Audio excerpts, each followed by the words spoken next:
La bioéconomie en région Grand Est, un positionnement fort au service de l'industrie cosmétique.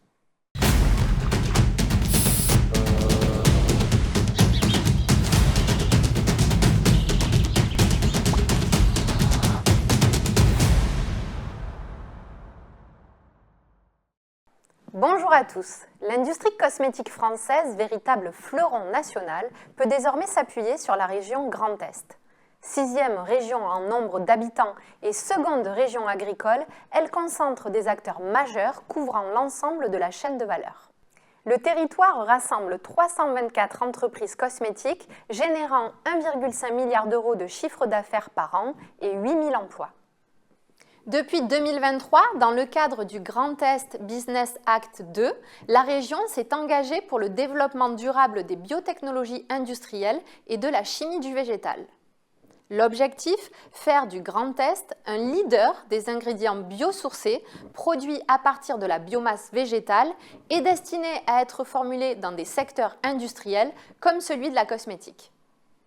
Un positionnement fort, comme nous l'explique Philippe Mangin, vice-président de la région. Alors la région Grand Est, et c'est sans doute pour ça qu'elle a fait de la bioéconomie une de ses priorités, elle a quand même beaucoup de chance.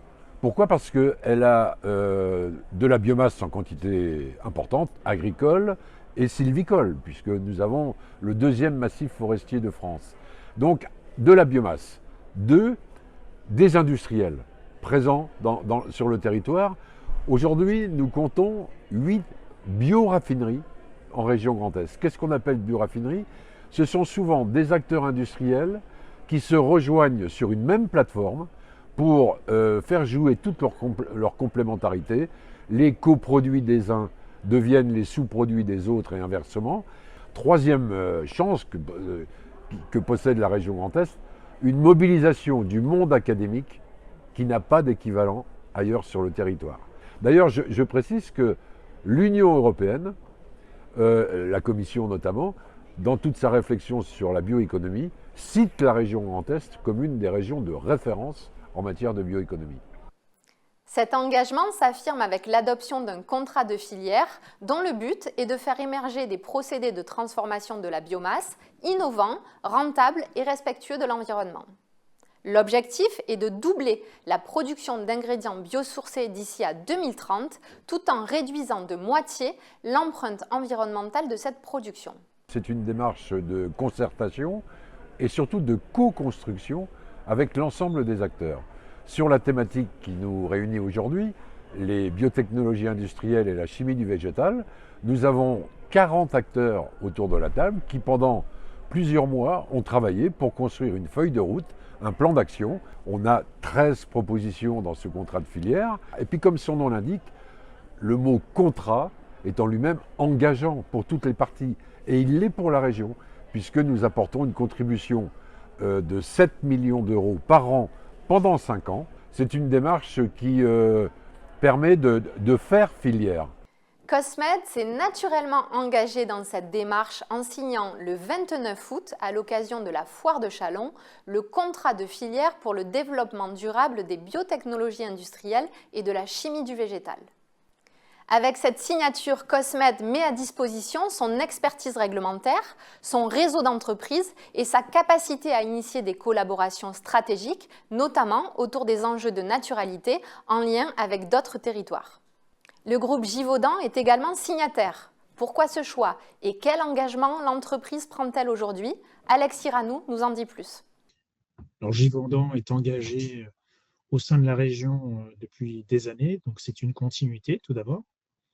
Ensuite, nous privilégions un approvisionnement local sur lequel on peut avoir une traçabilité totale, car nos clients recherchent des produits dont les matières premières sont totalement tracées.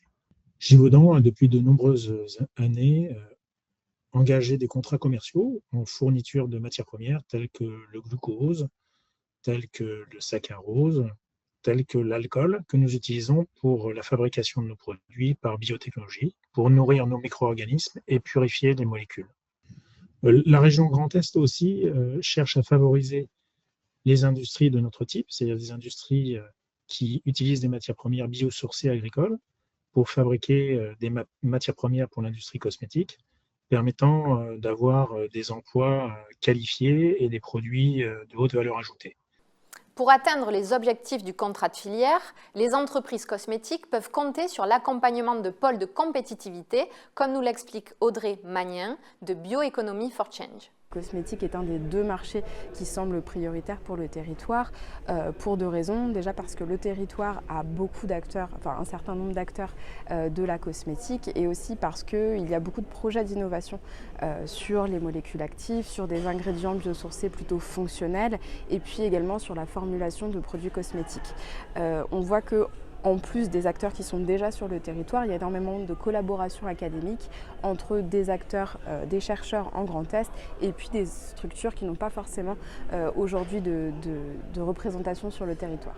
On va aider nos adhérents à trouver les bons partenaires, à aller chercher du financement pour dérisquer leurs innovations. On le fait sur toutes les thématiques et bien sûr en Grand Est, on a aussi un focus particulier sur les ingrédients biosourcés. Avec ce contrat de filière et ce positionnement stratégique transversal, la région Grand Est confirme son engagement envers les sciences et la technologie. À bientôt pour un prochain Cosmed TV.